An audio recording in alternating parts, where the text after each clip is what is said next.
Welcome to Nini Mandarin Chinese Short Story Listening. 唐伯虎画扇当钱。唐伯虎 paints a fan and uses it as money.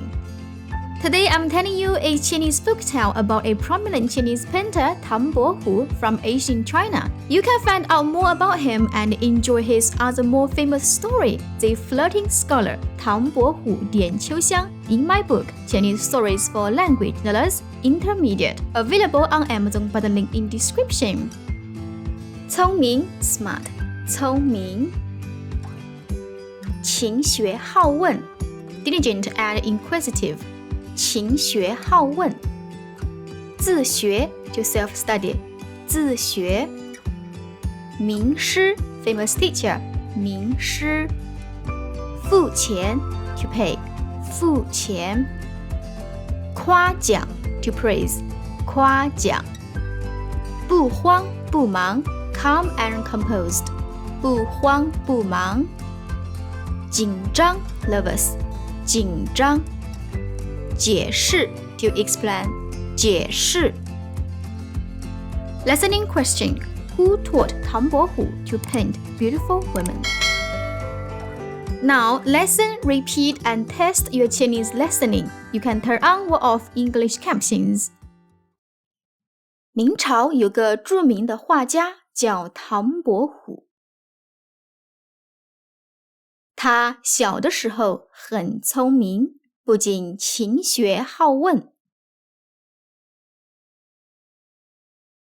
而且有很强的自学能力。一天，他的美术老师请唐伯虎在饭店吃饭。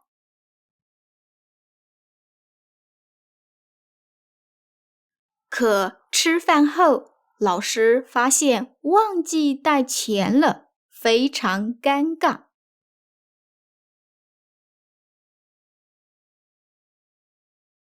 这时候，旁边的一个人看到了，就对老师说：“听说你是一位名师，要不让你的学生在我的白扇子上画画。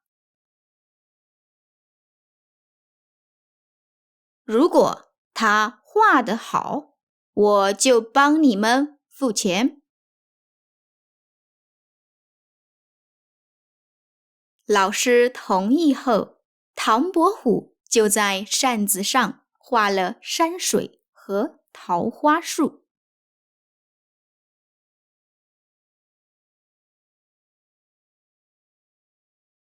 那人看后很高兴，马上夸奖了唐伯虎。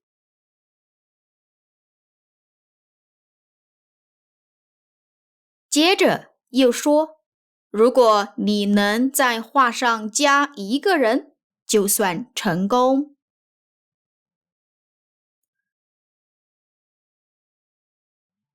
这时候，老师非常紧张，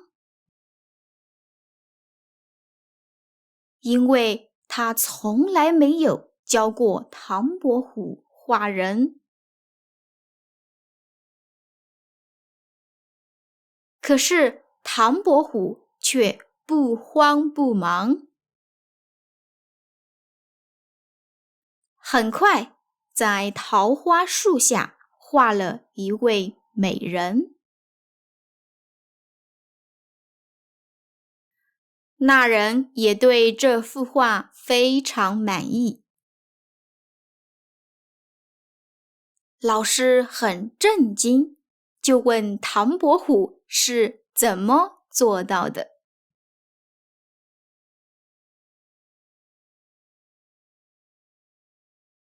唐伯虎解释，学生不仅要向老师学习，也要自学。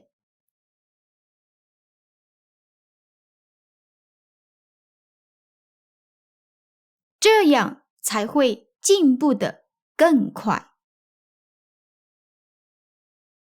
老师听到后，高兴地点头，也更欣赏它了。